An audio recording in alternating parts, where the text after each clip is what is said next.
begin your presentation. Picture this, a small town with a coffee shop that's also the local movie theater. Municipal bylaws designed to cultivate startups. And at the heart of it all, a university whose sporting events become community celebrations.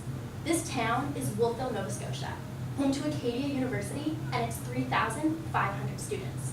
Wolfville is known for its cultural inclusivity, and our farmers market is one of many examples of this unique mosaic. There you'll find authentic homemade curries, local wines and craft beers, and fair trade coffee roasters, all under one roof. We would like to acknowledge that Acadia is situated in Mi'kmaq, the ancestral and unceded territory of the Mi'kmaq people.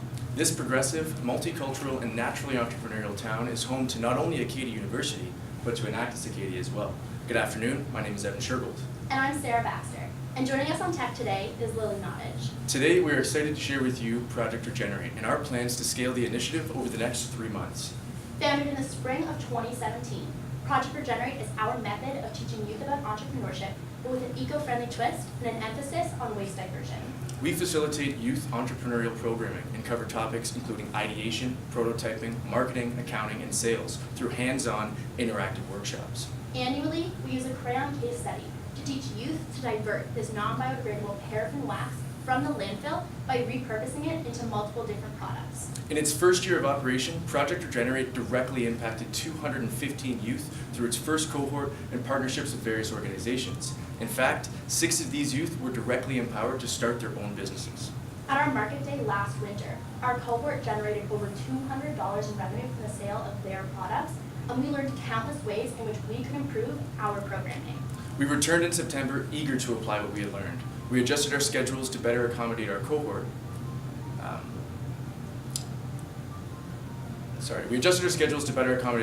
We recruited more volunteers to serve as mentors, and we utilized our faculty advisor, who has her Master's of Education, to improve our curriculum. This year, our cohort consisted of 10 youth between the ages of 6 and 13, and we began the year with the goal of empowering them all to start their own businesses. At their winter market day, they generated $145 in revenue from the sale of their Christmas ornaments made from recycled crayons. In January, we partnered with Kinderprise, a business started by Solomon Kaplan, one of our very own Project Regenerate alumnus, to offer microloans to all of our cohort members. This allowed them to overcome one of the most common barriers that young entrepreneurs face, financial flexibility. We also worked with 4-H Nova Scotia, Girl Guides Nova Scotia, and Refresh Annapolis Valley to offer our entrepreneurship workshops to their youth between the ages of 6 and 18. We also partnered with the FC Manning School of Business STEAM Space to offer 3D printing workshops, which have inspired many new business ideas. Looking forward, we plan to recycle plastic into 3D printer filament using a protocycler that is expected to arrive at the end of this month. Students in the public school system in Nova Scotia receive no formal entrepreneurship education, and only 12% of these students see entrepreneurship as a viable option for a future career. There is an unmet need, not only within the province of Nova Scotia for entrepreneurial training, but across the entire country. Our dreams for Project Regenerate are big. We want to take the curriculum that we've developed and turn it into a Train the Trainer's handbook that can be distributed to teachers and leaders of youth extracurricular activities so that they too can facilitate our entrepreneurial training. Our programming can be customized for youth anywhere between the ages of 6 and 18. And with this handbook specifically, we're aiming to target these high school age students. We've already developed the curriculum, and now we plan to work with a graphic designer to ensure that our handbook layout is both professional and user-friendly. We've sourced the quotes from Fiverr, and for a 40-page handbook, we're looking at a total cost of $1,600. We've been asked to facilitate a workshop for the Annapolis Valley Regional Center for Education and their high school students on April 24th. We've identified this as the ideal opportunity to distribute our handbooks, as there will be 100 students and over 20 teachers present from across the province to learn about entrepreneurship.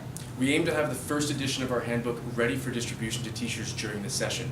The printing cost associated with 30 copies of the 40-page handbook is $730. Our workshop will demonstrate the facilitation of certain activities from this handbook, and we hope that the teachers will then take our programming back to their classrooms. We will also be making a digital copy of the handbook available for those teachers and leaders that were unable to attend AVRCE Day. We plan to maintain our contact with these teachers and offer our facilitation services and additional programming development in the future. Our entrepreneurial programming concludes with the market day, and instead of charging for the handbooks, we will instead be asking for donations as a portion of the proceeds of all groups participating to further fund the operations of Project Regenerate. Today, we're asking you for an additional $2,000 to make our plans possible. This will give us the investment we need to not only take Project Regenerate to the next level, but to help Nova Scotian schools incorporate more entrepreneurial training into their curriculum. We are Enactus Acadia, and thank you for Presentation time has supporting. now expired. We will now begin the question and answer period for judges. Only judges may ask questions and only students may answer the questions. I'd like to call up Emily McLennan, Project Manager of Project Regenerate, to answer these questions.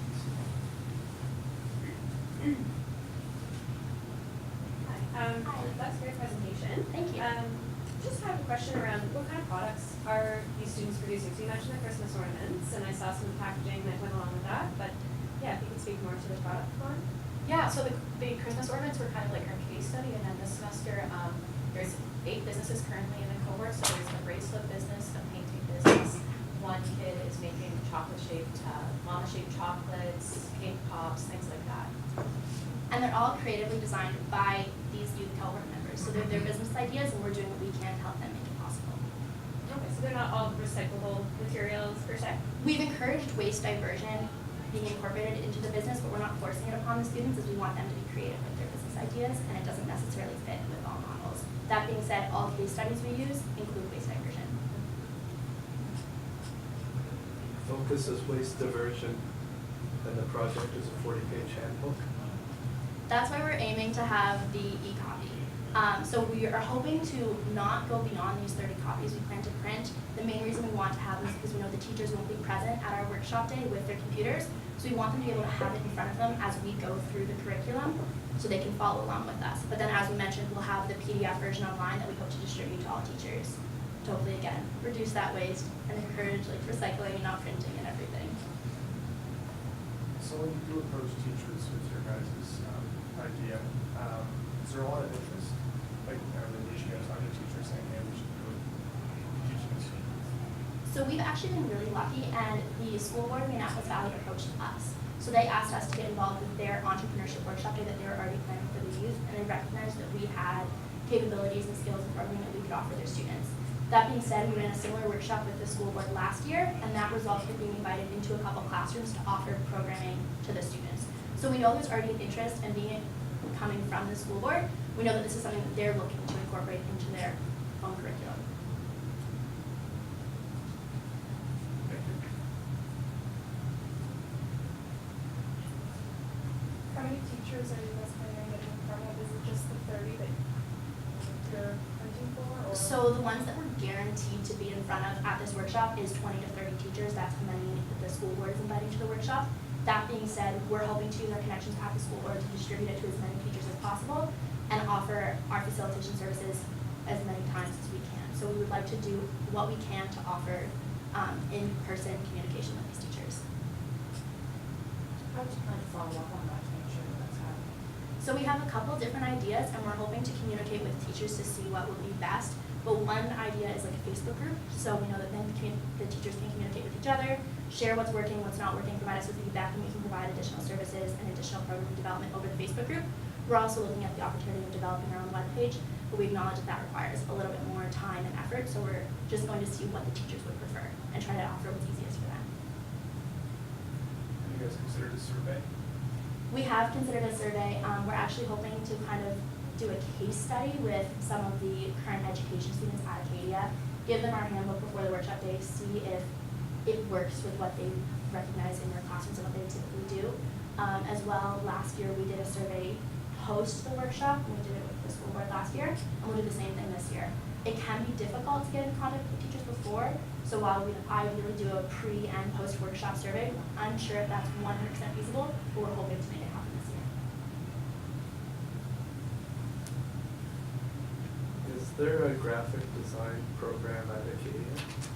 Unfortunately, there's not. Have you considered partnering with NSCC to try to knock the prices down?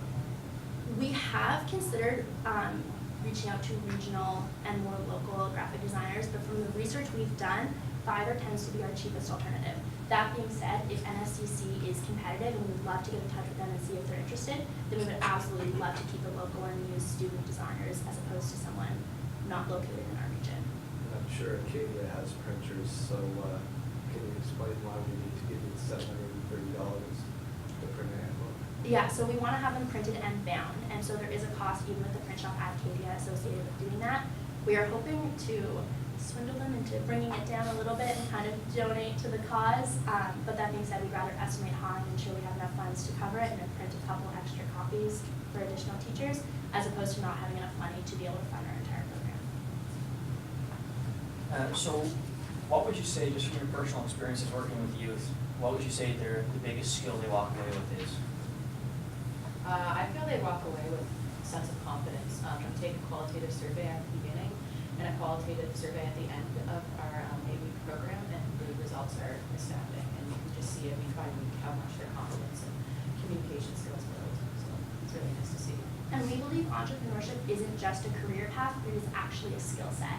And you can apply this not only as an individual starting your own business, but through entrepreneurship by applying that skill set internally to an organization as an innovative and creative individual. From a sustainability perspective, tell me about how this lives and grows and sustains. Revenue model, obviously, right now, in terms of sheer mass, probably not enough to sustain it economically. What's your vision? So our vision, as we mentioned, revenue-wise, is designing some kind of model where when these programs have their market day, they donate a portion back to Regenerate.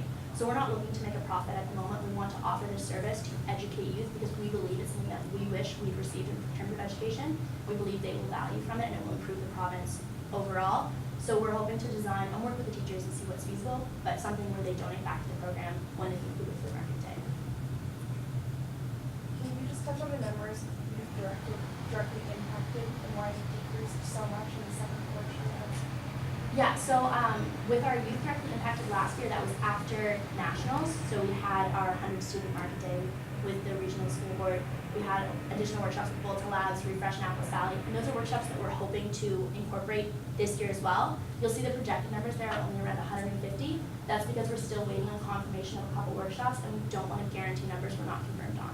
We expect though to exceed our numbers from last year because we are planning to partner with Smile at Acadia and offer workshops for them as well, and they have 50 to 100 participants in the evening. We plan to work with them.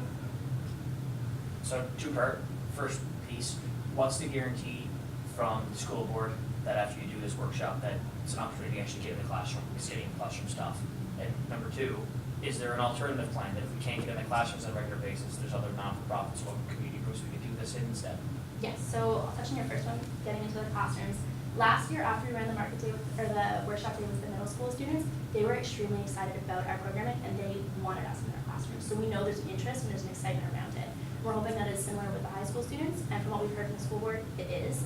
That being said, if it's not successful, we have existing relationships with 4-H Nova Scotia, and their agricultural youth are extremely entrepreneurial and they will definitely benefit from our program. We've currently only worked with one of their groups from across the province, as well as Girl Guides Nova Scotia, who again, we worked with one group that came to campus, but we're willing to travel and work with other groups across the province if we can incorporate our programming into their workshops as well. Currently, Girl Guides does not have any entrepreneurship education in their program, so when we partnered with them, they actually had to design a brand new badge to use with their students who attended the workshop because it's something completely new and innovative. Same with 4-H Nova Scotia, their students are given training on all the agricultural aspects of raising their animals or all the different programs they run, but they're not given education on how to take their product to market. So they will regularly sell a cow for $17,000 and they have no idea what they're doing with the money and what they have, that how to calculate their profits and take that from their revenue and their expenses. So we're hoping that everything we can do for them will help improve their education.